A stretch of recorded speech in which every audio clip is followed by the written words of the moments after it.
Good morning. Good morning. Thank you for inviting Sarah and me to share some inspired ideas about humor, fun, and the writing process. We stopped by on our way to perform live at the Laugh Factory in LA. How many of you have fun writing? Wow. How many of you purposefully produce humorous writing? Well, I must confess, there was a time when I often thought about the remark attributed to Ernest Hemingway, "There's nothing to writing. You just sit down, open a vein, and bleed." In the beginning, writing wasn't that much fun for me. The fun was postponed until I saw my name in print. Looking back, however, I can see how fun began to enter the picture.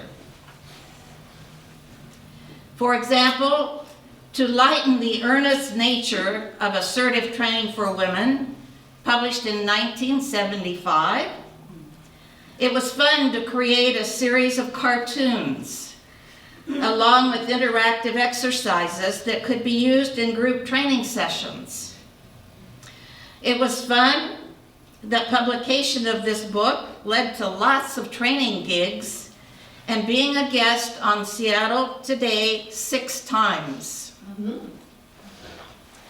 It wasn't fun how the publisher's editor changed all the pronouns from female to male, and I had to change them all back by typewriter. It wasn't fun when we learned the publisher had rejected all 3 of the images that we suggested for the cover and used words instead. Both of these situations illustrate the importance of words. As we consider humor to our writing, it's important to consider the words we're using. One way is to use funny words. Humor resides not just in jokes or punchlines, but in the sheer playfulness of words themselves. The English language offers an array of funny words that can be used to touch whimsy to our writing. Humorists advise us to use words that have hard consonant sounds, such as kaleidoscope, kerfuffle, kibosh, klutz, or kudos. They also suggest substituting funny words for ordinary ones. For example, rather than using disorganization, use brouhaha, pandemonium, or hullabaloo. In place of hurry, use scamper, bustle, or skedaddle. Replace secret and covert with clandestine. Learn to use adjectives like brilliant, gorgeous, and dazzling. First activity for this morning is a warm-up. We're going to write a sentence using 3 funny words. You should have a handout with a list of funny words to kickstart your creativity. We're going to give this 5 minutes. Just as an example, let me show you one that I've combined 3 funny words with alliteration. The nutter loved to nestle among the packages of noodles. So those 3 words are in that list. You're welcome now to do your sentence.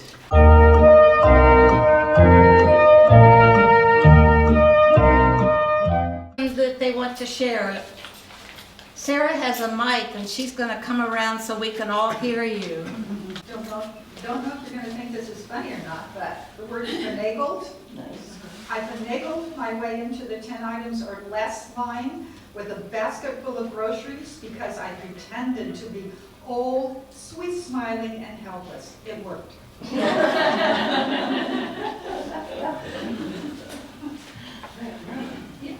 Mine actually kind of builds on yours.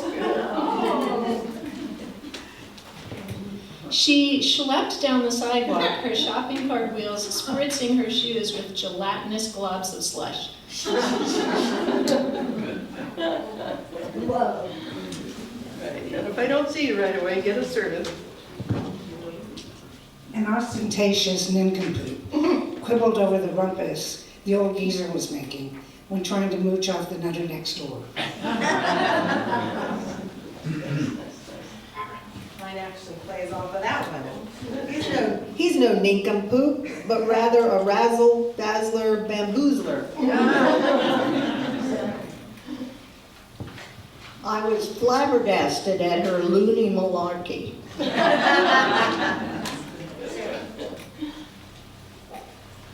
The doozy dork discombobulated his lackadaisical librarian.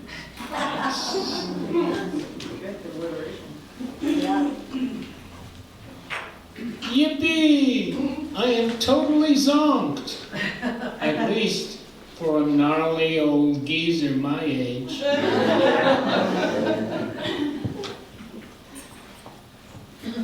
She was dressed like a floozy and garbed such a doozy, she made the interviewer woozy. I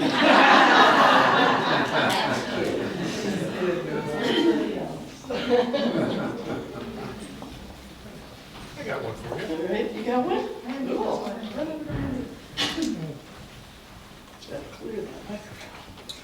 And the system made me do it. Oop, Susan, we got one more right here.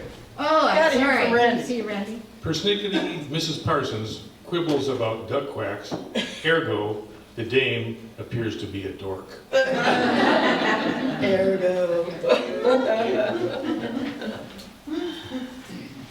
In The System Made Me Do It, published in 1997, to identify the role systems play in our lives, I had fun creating a series of quasi-autobiographical stories. The title itself was taken from a comedian, Flip Wilson, who popularized the phrase, "The devil made me do it."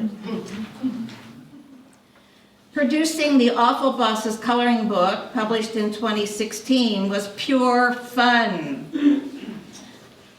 I created the cartoons and limericks, one for each letter of the alphabet. An example is for the letter I, for intimidator. This guy's like the Wizard of Oz. He yells and he shouts without pause. Making others look small helps him to feel tall. Self-promotion is his primary cause. We know that. Yeah. A second way to add humor to your writing is through limericks. Limericks are a popular form of short, humorous verse that are often silly and maybe lewd. They consist of 5 lines rhyming A-A-B-B-A. The meter is 3 stresses in the first, second, and fifth lines, and 2 stresses in the third and fourth lines. If you recall Hickory Dickory Dock, and you can say that to yourself, you've got the rhythm. It has been suggested that the name Limerick derives from the chorus of an 18th century Irish soldier song that refers to the city in Ireland. In this song, impromptu verses were added with improbable incidents and subtle innuendos. The first collections of limericks in English date from about 1820. After Edward Lear composed and illustrated his Book of Nonsense in 1846 that contained 117 limericks, he became associated with a genre termed literary nonsense. Here's a limerick from Lear's collection. There once was a man from Nantucket who kept all his cash in a bucket. But his daughter named Nan ran away with a man, and as for the bucket, Nantucket. Toward the end of the 19th century, many noted intellectuals indulged in the form. When the imaginative storyteller Lewis Carroll wasn't tutoring people on he was working on Alice's Adventures in Wonderland.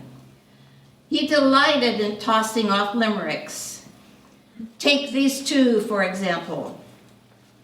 There once was a young man of Oporto who daily got shorter and shorter. The reason, he said, was the hod on his head, which was filled with the heaviest mortar. His sister, named Lucy O'Finner, grew constantly thinner and thinner. The reason was plain: she slept in the rain and was never allowed any dinner. The form acquired widespread popularity in the early years of the 20th century, and limerick contests were often held by magazines and businesses. Nobody wrote wittier limericks than Ogden Nash. Here are some examples. A crusader's wife slipped from the garrison and had an affair with a Saracen. She was not oversexed or jealous or vexed. She just wanted to make a comparison.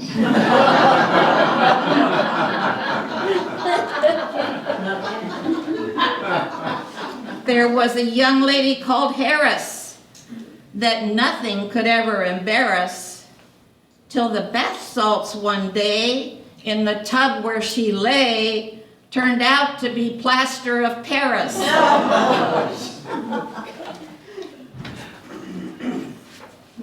A jolly young fellow from Yuma told an elephant joke to a puma. Now his skeleton lies under hot western skies. The puma had no sense of humor. There was a young fellow named Fonda who was squeezed by a large anaconda. Now he's only a smear with part of him here and the rest of him somewhere out yonder. For our second activity, we will be writing a limerick. And you have a handout with rhyming words to give you a leg up. So for this exercise, we will use 10 minutes.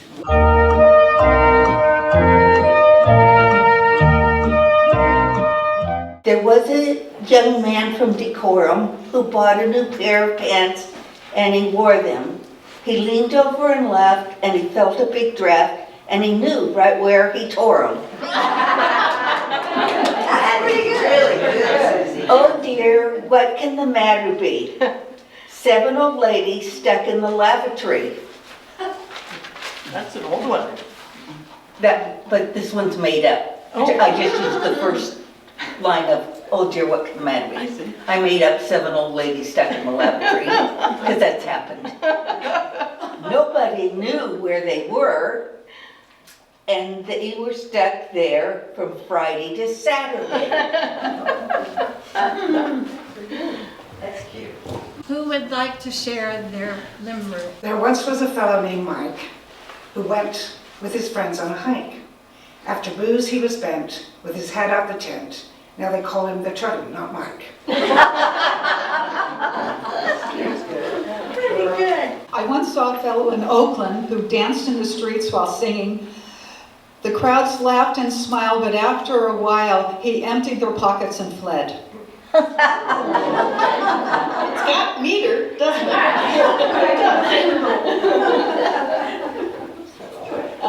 There once was a dark, stormy night that began quite a marvelous plight. The air she controlled, the rain did she hold, as she opened a path for the sprite. Very fantasy. That's interesting. A rabbi was trying to pray, but his cat always got in the way. The rabbi got flustered and he bellowed and bustered, and the cat just meowed, oy vey.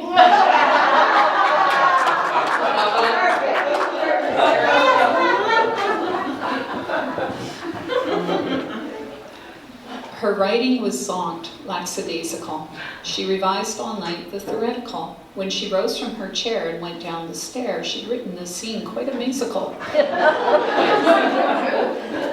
Let's see, wanna walk this way maybe? Yeah. I've never really tried creative writing much, so we'll see. There once was a gal who grew old, but she had a desire to uphold all her beauty and youth. So she tried some vermouth and watched all the wrinkles unfold. Yes, you learned. At dusk, the mosquito took flight, wondering whom to bite. He waited next to a hole on sight. There came a flashlight, showing himself forthright. He exposed his skin all white. Yes, life is complete tonight. You and Phyllis need to. There once was a hairy old goat who had something lodged in his throat. He coughed and he wheezed, he chortled and sneezed, and burped and upchucked the remote. Yeah, they do.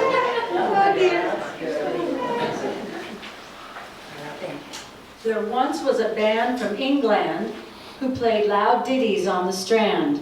Their bowl haircuts swayed and flopped until the girls fainted and dropped. So they had to leave the country to be grand. All right. Yes, Michael? Now right up. It came down to her stance, which if you judged at a glance, seemed to be open and willing. But if you tried asserting your will, she squelched it with a look that would kill.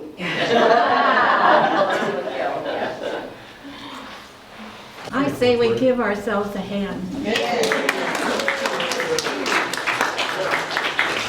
I have never, in the time I've been a member and been attending, I've never been disappointed in the talent in this room. It's just unbelievable. I mean, to be able to write limericks that quickly. That's right. We're Susan, good. Susan, We're good.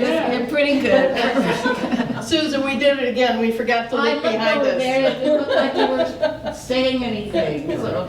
So, just for a little international flavor, oodly doodly dove, kinky lani cough, coffee lani, pinky bani, oodly doodly dove. Thank you. Good, Randy. Thank you. Oh, what's the language? Swedish. Oh, what are you saying?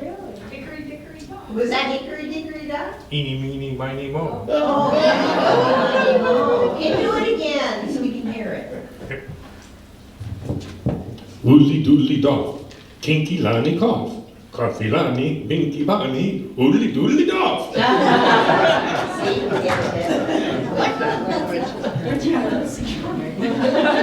Some suggestions of ways that you can use limericks in your writing.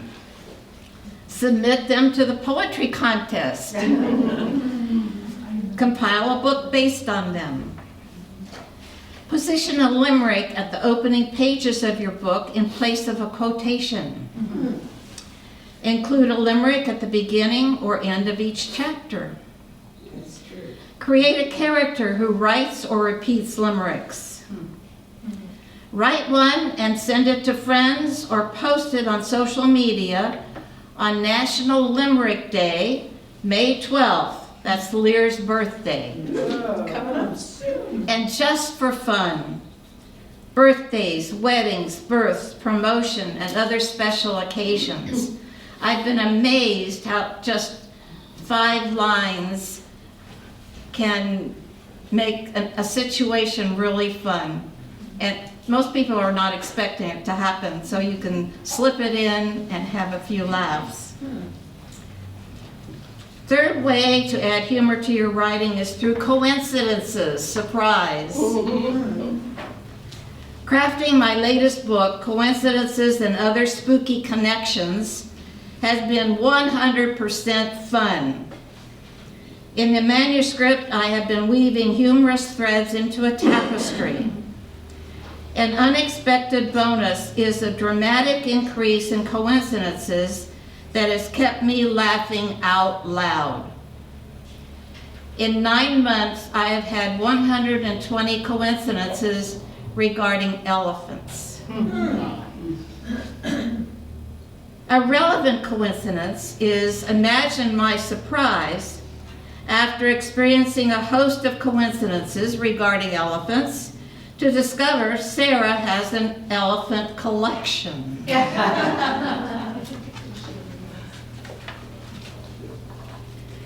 Of all the ways the world reveals itself, coincidences are among the most tantalizing.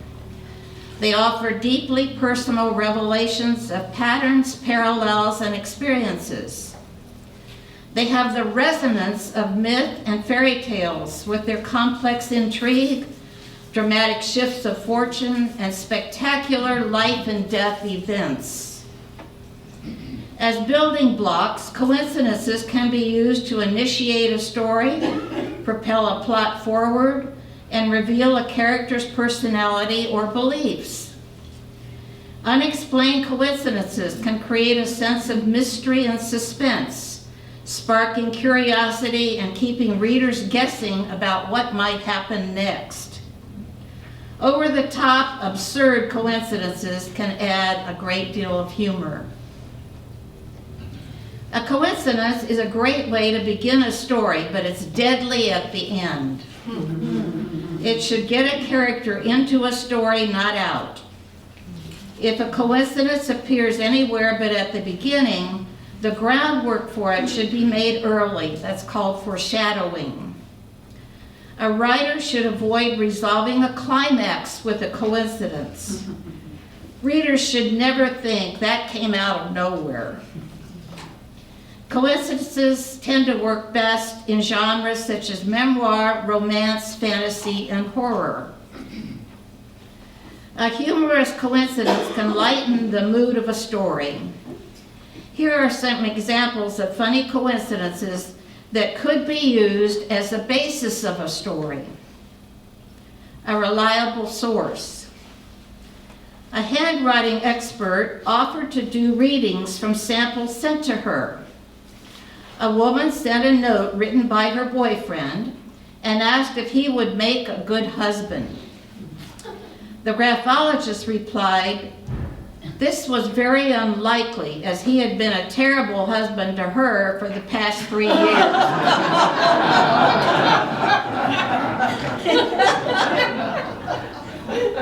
A clever stunt. The Danish tenor Laurits Melchior was famous for his roles with the Metropolitan Opera. When he was a student, he lived in a small pension in Munich. One day he was sitting in the garden practicing an opera part. As he sang, "Come to me, my love, on wings of light," a female parachutist landed at his feet.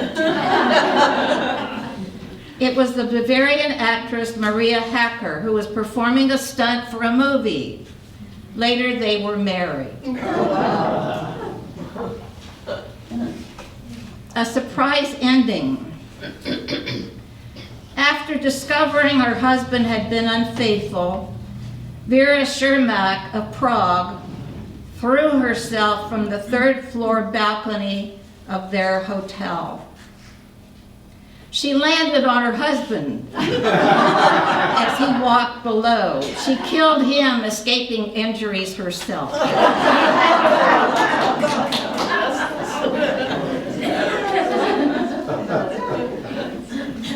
What I have discovered about humor, humor can extinguish anger and pain.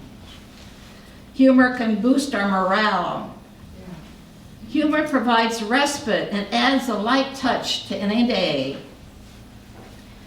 Finding the funnier side of life can lighten a difficult subject. Humor challenges us to approach the craft of writing in new, creative ways. Humor makes the process of writing energizing and enjoyable. By way of introduction, here is an ode to Sarah. There once was a woman named Sarah who lived in the Holocene era. She chose to come west because she liked it the best. Now her home is in the Sierra.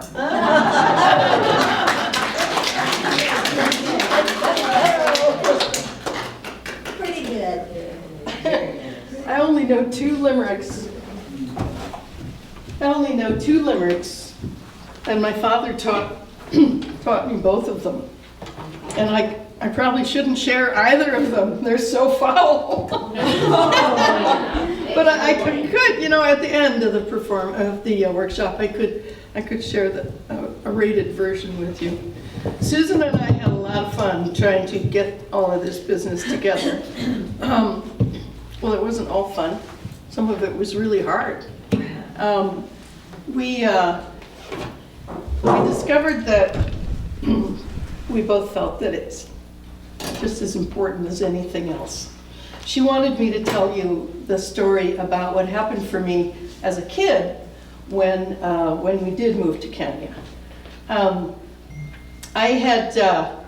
This was my formative years, so I was 13 years old. I'd never left Wisconsin at all, and my first venture out of Wisconsin was Heathrow Airport in London, England.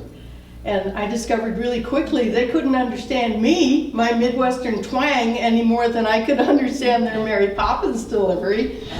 But we managed to joke with each other, play with each other, and work it out. It was a lot of fun. Once you wade through the accent, you start getting somewhere. Oh, you know what Eric Idle said? He said, he's a British comedian, actor, Monty Python. And he said, levity is the opposite of gravity. It's very true. It's also very funny. But the most important thing that I learned so quickly was that humor really is a universal language. And the next landing was at the Nairobi National Airport. And believe you me, that was just an unbelievable culture shock at age 13. And it is not the place now that it was then. I learned really quickly a totally new kind of communication, single, keywords, lots of inflection, tons of smiling, gesturing, dramatizing, and all of it constantly sprinkled with humor.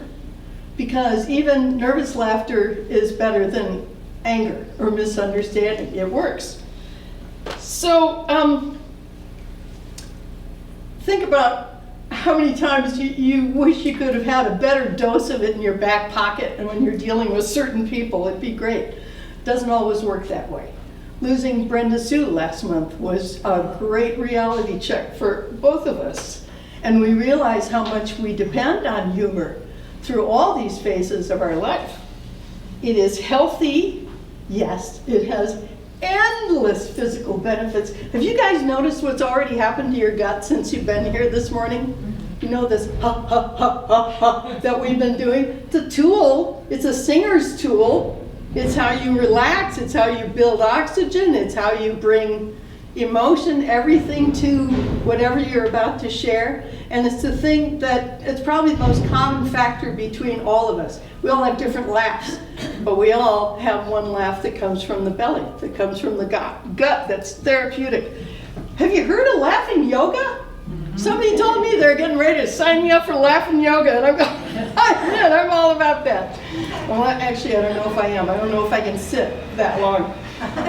So, for me, this experience was such a learning adventure, like getting my confidence in this field.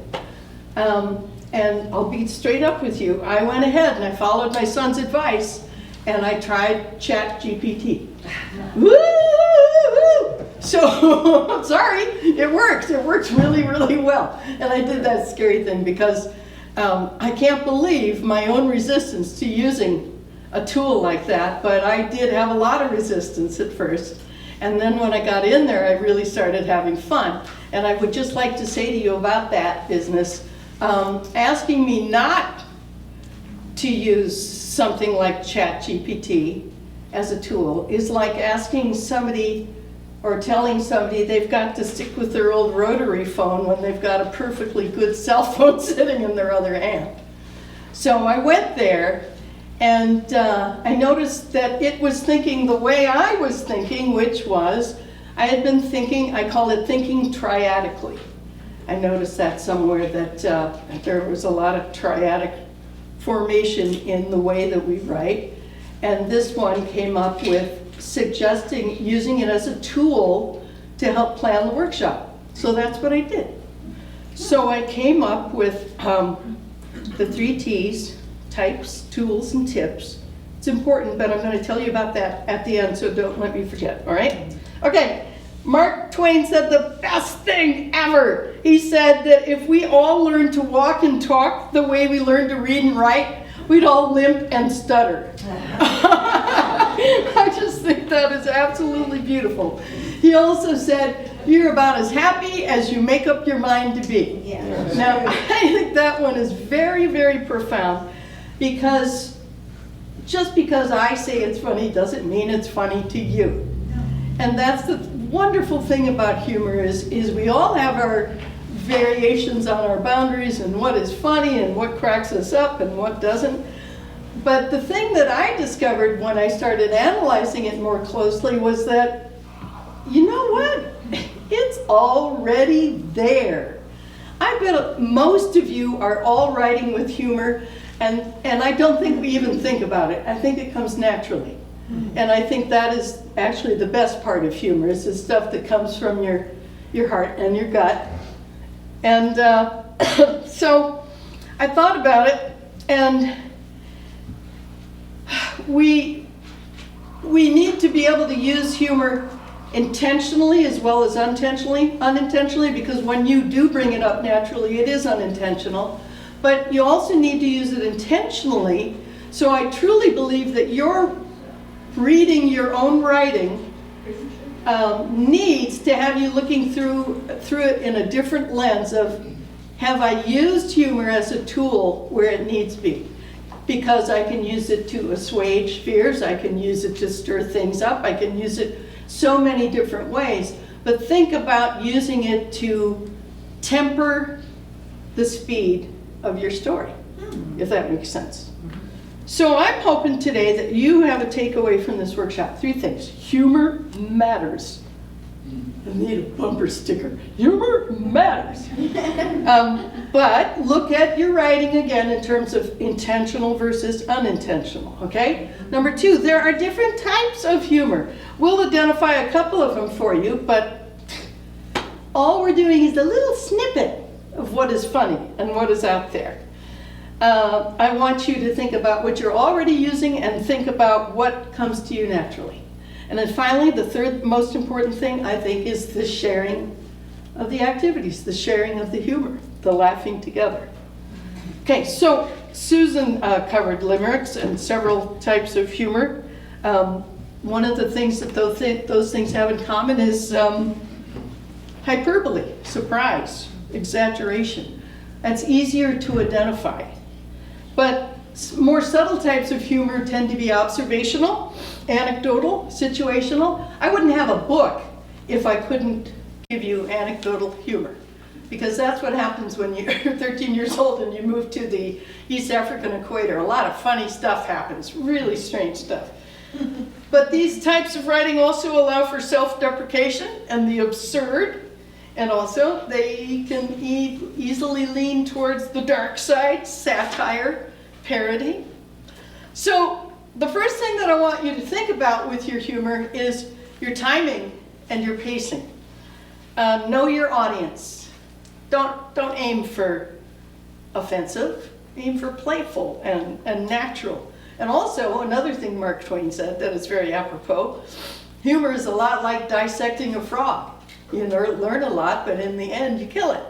So in other words, don't over-explain. Use exaggeration, as we were talking about with Susan, but also don't forget about understatement, just the opposite swing of that pendulum. I think of it as balance. Surprise, incongruity, irony. Use a balance of wordplay. Use character-based humor. Use dialogue, banter, witty conversation. One of the things that I did for myself to kind of clarify some of this stuff, because I didn't find it easy to put it into a real plan, a real thought to present to you at first. So I sat with the different tasks I was trying to accomplish, and that's what I used chat for. So I took a scenario, a very brief sentence, and I said, just use or just use character-based humor. Oh wow, okay, suddenly I get this example. It's very clear to me. Use witty conversation. Oh my gosh, it's exactly the same scene, just a totally different approach. So that was the thing that was kind of illuminating for me, realizing, okay, you're already doing that. It's okay, you have to cover the gamut of where funny is. Let it come in from every avenue possible. So here's what I want you to do. I want you today to take a good old boring sentence and blow my mind with it way more than ChatGPT did, because they did pretty good. But I know you guys, you're going to do really well with it. And I want you to just use any tool that you can. So I gave you a little handout. It's the colored one with the big print. Can you tell? I'm the elementary school teacher. She teaches grown-ups. Tends to be a difference in the way that we present our information, but all that nice big print is right there for you. So think about any one of those tools and apply them to a boring sentence. You can use your own boring sentence, but the one that I used to begin today was Bob went to the store, sorry Bob, Bob went to the store and bought groceries. Dress it up. Use surprise or irony. Try a balance of wordplay. Try character-based humor. Try a little witty conversation. Go for it. And we can afford to give you 5 minutes. Okay? Do you have questions? You don't have to use that sentence, Phyllis. You can use whatever you want. You can even start with a better sentence if you want. You okay? You good? Okay? Can you time us, Marty, for 5 minutes? Thanks.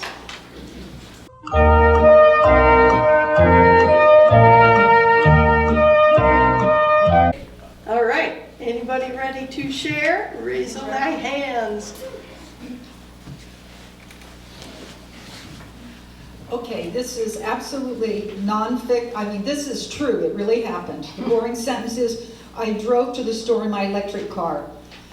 What really happened is, since I forgot my car keys at home, my electric car drove me to the store but refused to drive me home.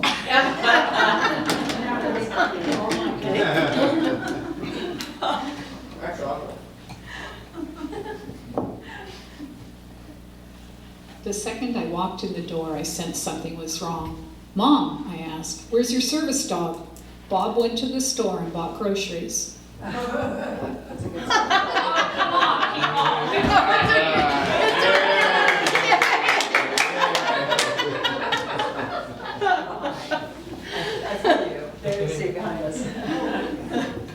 Okay, I'll give this a try again. I see you. This is the Bob went to the store to buy groceries.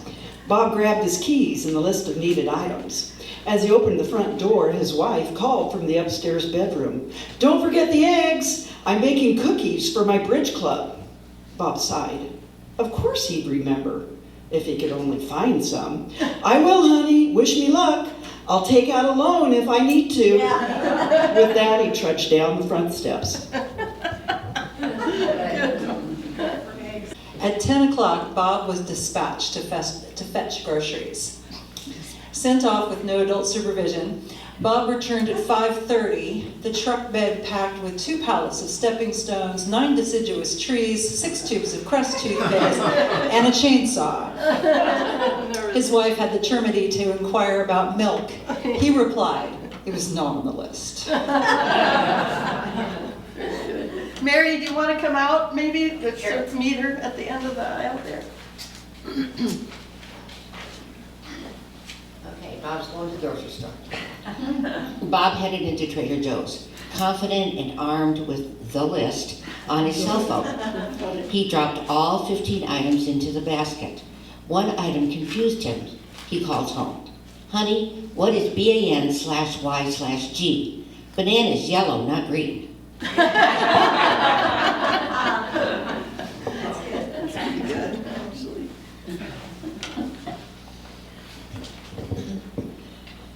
Bob went to the store and brought groceries. On his way home, upon a banana he slipped. His groceries rolled, splattered, and spilt, causing other blokes to tumble and stumble across the walkway. Awesome. You used all sorts of tools in that one. That's great. Anybody else? Going, gone? Good. Would you take a look at the little sentence that's in red at the top of your page? It says, well, I'll read it to you in case it's not clear. Because every time I show it to somebody, but the first time I showed this to my husband, he said, "You spelled Mighty Mouse wrong." This Saturday, Mrs. Peepy Bird's house after Mighty Mouse. It was actually a sentence that I wrote for the book I'm working on now. And it's meant to be an invitation from a 6-year-old to somebody in the neighborhood. As a former first grade teacher, I sat there looking at this sentence saying, what's wrong with this picture? Why doesn't this isn't funny? Why isn't this adorable, right? And then I went, because if I had ever received a sentence that had a period at the end of it, let alone a possessive apostrophe, and Saturday spelled correctly, I would have died of bliss. That's not what you would receive if you were the recipient of that invitation. This is what you would have gotten. This Saturday, Mrs. Peepy Bird's house, her name was Peepenberg, Peepy Bird's house after Mighty Mouse. But my point to you is that the only thing that makes that funny is that it's in writing. It's not funny when you read it aloud. It doesn't sound like there's anything to it.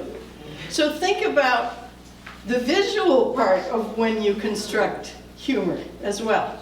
Does that make sense? Yes. Okay, cool. All right, so your takeaway today. Oh, I'm on the wrong page. Oh yeah, all right, so levity. Adding it to any genre, and as Susan pointed out, at any point. I love the idea of using it as an opening, like a dedication page.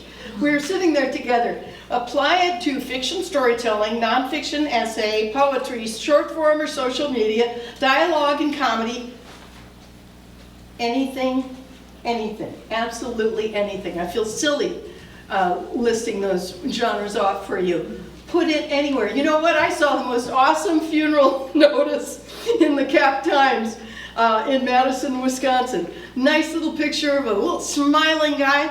Says, do you remember this guy? He died. If you're sad or happy about it, meet his family at the park on Saturday for ice cream cones. And I go, honey, that's exactly what I want to do. Invite everybody over for ice cream cones.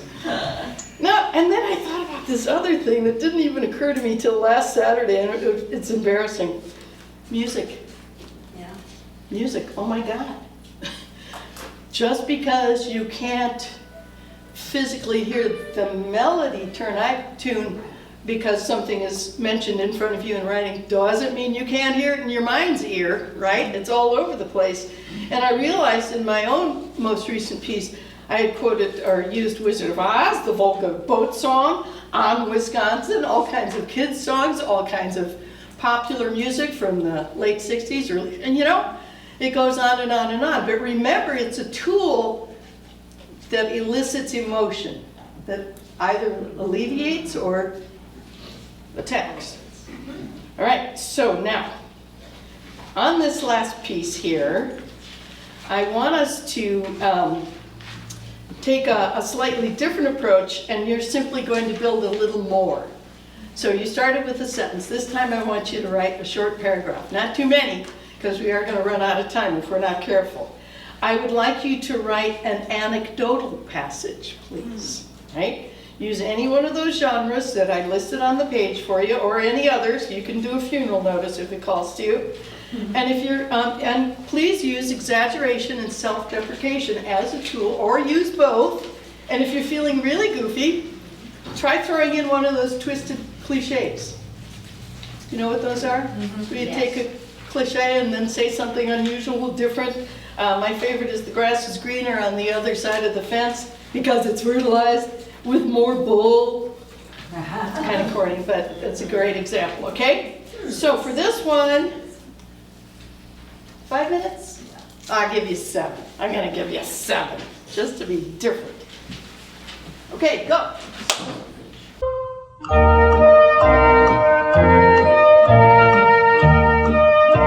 Final 3 seconds. 3, 2, 1. Time's up.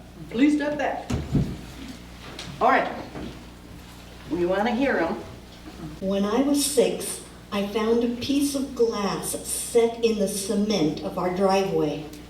I thought it was a magic gem, that it would take me to many lands if I just rubbed it.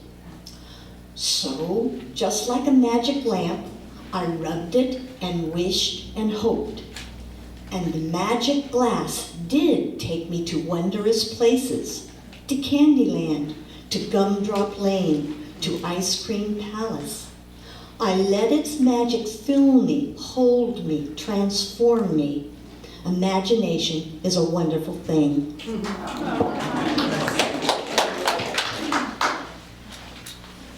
Okay, this is a secret I've held for many years. You're going to get to hear my secret.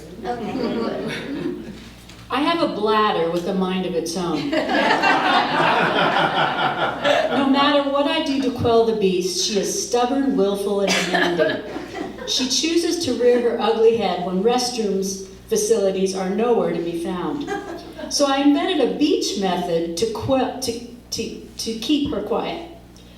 Step 1, dig a deep hole by your towel. Step 2, slide your undercarriage over the towel.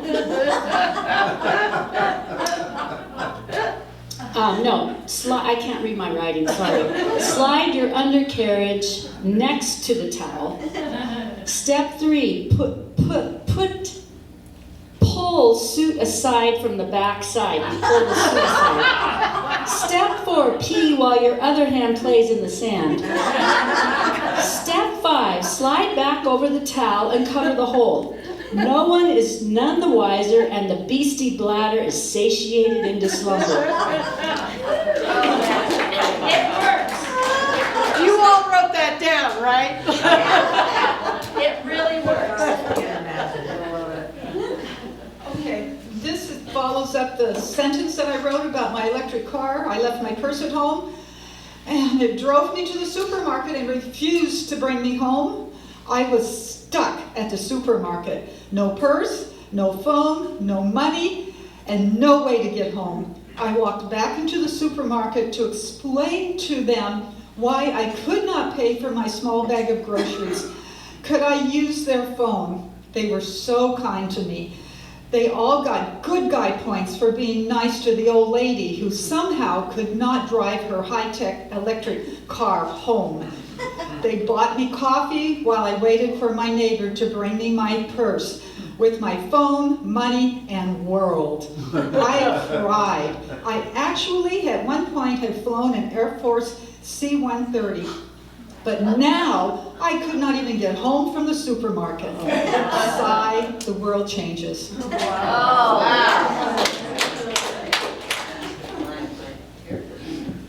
They were staring at us, dark eyes across the blue waves, tracking our boat's slow progress toward theirs. It seemed inevitable. Our hulls would collide. We were helpless to stop it, but then, almost as one, our gazes spun. The smaller craft bounced across the water, one man standing to leap onto our boat the moment they drew near. Within a minute, our engine started and we inched to a stop. Tourists, they muttered, looking away. Maybe we shouldn't have stopped for the hat that got blew overboard. Good. After 17 years of teaching, her body and mind had had enough. If it were 1955, the neighbors would have said that she had a nervous breakdown. Since it was 2015, she was able to spin it as burnout and post-COVID depression. Either way, the treatment was the same, a mommy's little helper prescription of happy pills. 6 months of earnest therapy later, she decided she didn't want her legacy to be an illustrious teaching career. Plus, she wanted to leave something to her kids besides myopia, anxiety, lactose intolerance, and Jewish guilt. So she decided to write a novel. What could possibly go wrong?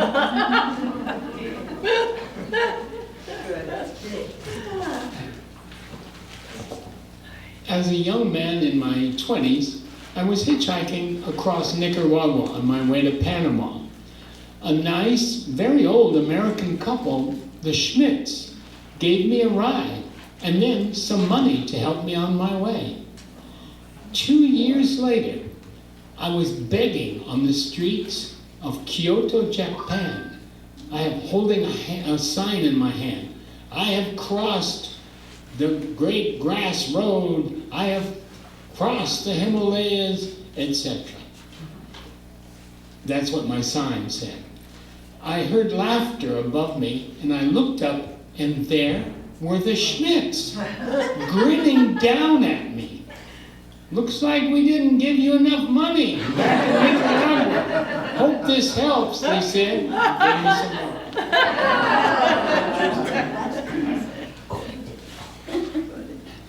One of my kindergarten students was regaling us with 8x5 Walgreens photo prints of his reptile-themed 5th birthday bash. His smiles of delight only dwarfed by the size of the pythons draped over his shoulders and across his lap. I want a snake real bad, but my mommy doesn't like them. I commiserated with a hum. Yeah, my mommy doesn't like them either, or I'd totally have one right now. Another kid across the snack table gave a full-bodied start. Miss JoJo, you live with your parents? Yeah, I do. Plenty of people still do at my age.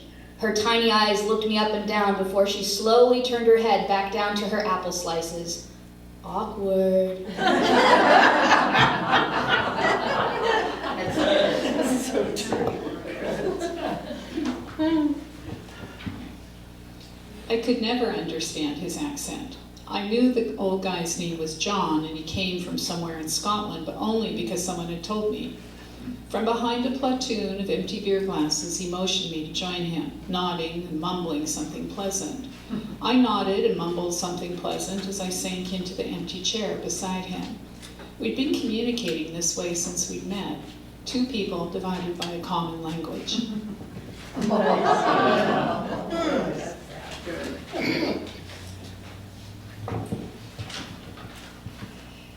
After my shower, I filled both hands with lotion. I slathered it on my feet, my legs, my upper arms, my lower arms, my back, and all my front parts. And I still had gobs left on my hands. So I did the southern housewife thing, and I wiped both hands on my backside. Then it was time to put on my pants. I looked around, there was no chair in the bathroom, so I put down the toilet seat and sat down on the shiny, glassy white enamel seat. And I promptly slid toward the starboard side. I hit the wall and I slid back toward port. Just in time, I docked my body. Susan, we have a couple of people over here that are ready too. Mine's short, so. In 8th grade, a boy asked me to the school dance. I said yes, but I was too shy to tell him how I felt when we both showed up wearing a dress.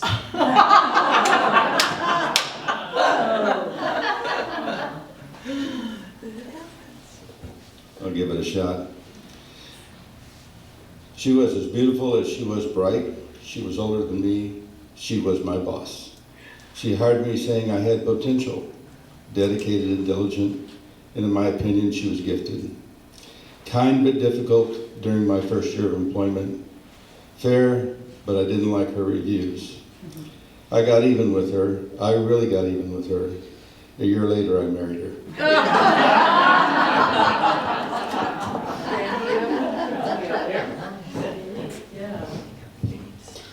Just had my first baby, racing to my college class, found a great parking spot downtown, jumped out of the car, grabbed the stroller from the trunk, and slam.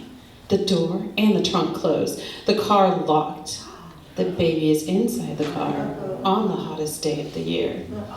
The police officers came, the fire trucks arrived, and no one could open the door. On a bicycle, a questionable-looking man rode by and nodded. That one simple nod said it all.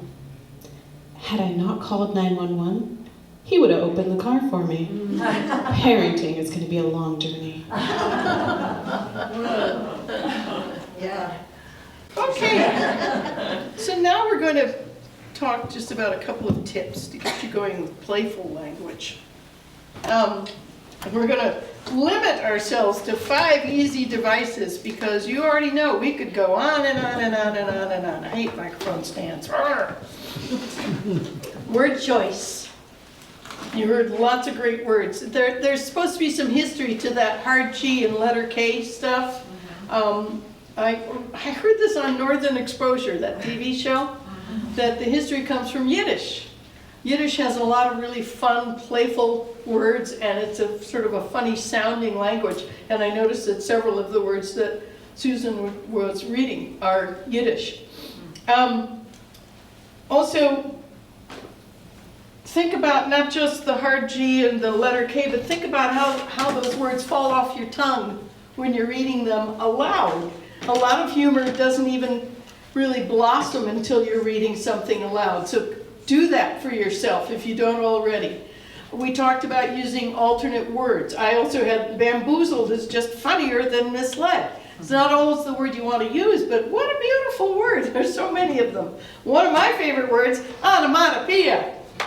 I have a tip for you. Here's how you learn how to pronounce that word, because it's horrible. Wouldn't want to be ya. So the way I taught my first graders was onomatopoeia, wouldn't want to be ya. And then they got it. Sound words. Use sound words to create action, imagery, excitement, all of the above. Use rhyming. Use alliteration. Adam ate the ants. Oh, here's my favorite Ogden Nash poem. It's called Fleas, as in F-L-E-A-S. Adam had 'em. That's it. All right. It takes a minute. Ogden Nash, yeah. It's a collection of animal poems, or something. I forget what it is. What a wonderful bird is a pelican. His beak can hold more than his belly can. Very good.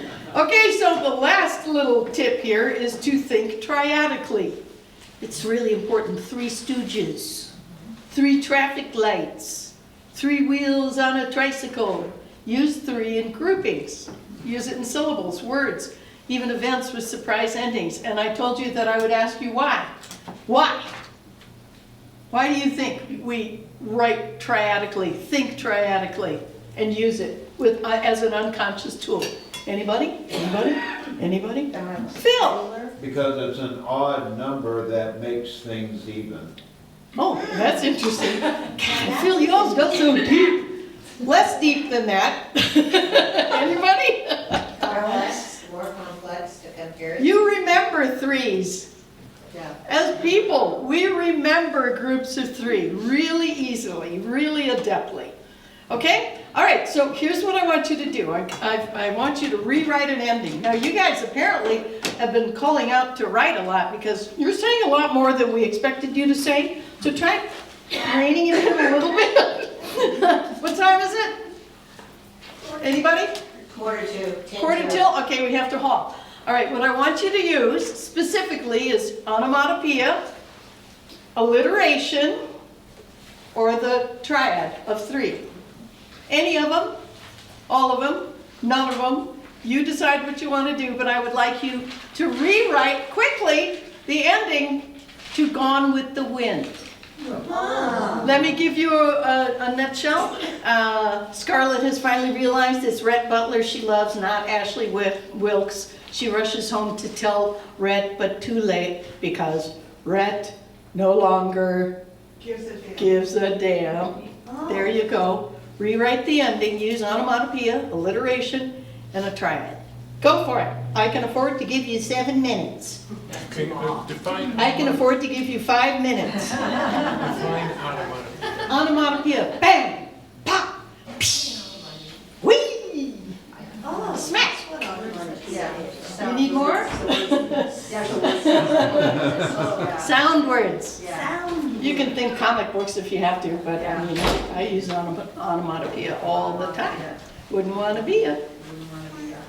Okay. Okay, so, sorry, we're running out of time, 5 minutes. It's because we started late, it's not our fault.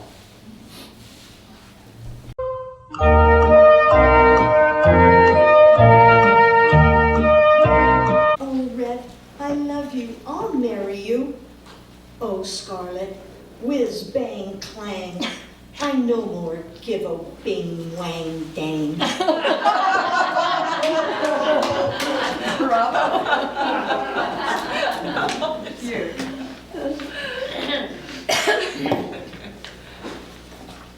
Scarlett, with her hand held high, she stared into Brett's eyes.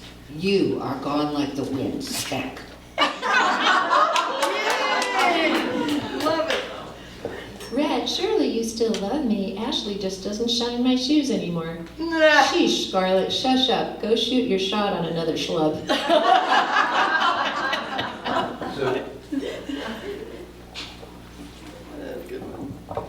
Franklin, my dear, I don't give a wham! The Confederate cannonball crushed the Jambo.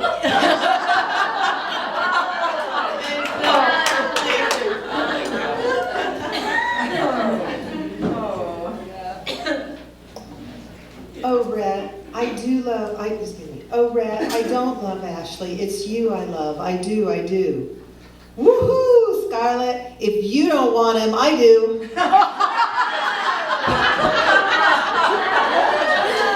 It's a twisted something.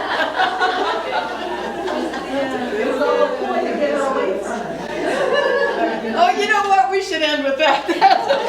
We should definitely end with that, because something tells me we could go on and on and on. Barbara gets the mic drop today. So, humor, duh, it's a significant tool. It's a medicine loaded with physical, mental, social, cognitive health benefits that are worthy of another read by you through that lens. Do you already have the right dose for your book? It could be. Give yourself credit for what you're already bringing to this. And so now your job is to get out there and share it, but first you have to laugh at our 2 jokes. we have to really control ourselves to just have 1 each. If you haven't done so, consider entering our Gold Country Writers 100-word story contest. Write a funny story. Write a story about a time when you had fun. Or just see what happens when you have fun writing spontaneously. What's the difference between publishers and terrorists? You can negotiate with terrorists.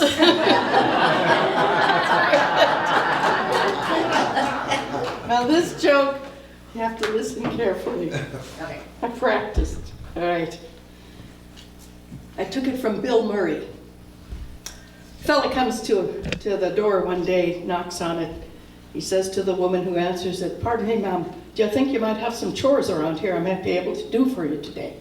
She says, "Well, that's perfect timing. I need my porch painted. Would you do that for me?" "I'd be happy to, ma'am." She says, "All the equipment is right outside. You go ahead and do the job. Knock on my door when you're done, okay?" "That'll be fine, ma'am." And in an impressively short time, like an hour, he knocks on the door. She opens the door. "My God, I can't believe it. You're done already?" "I am." "Oh, well, let me step outside and see what you've got." She steps outside onto the porch. He looks at her and he says, "Just one thing, Mom. That's not a porch. It's a BMW."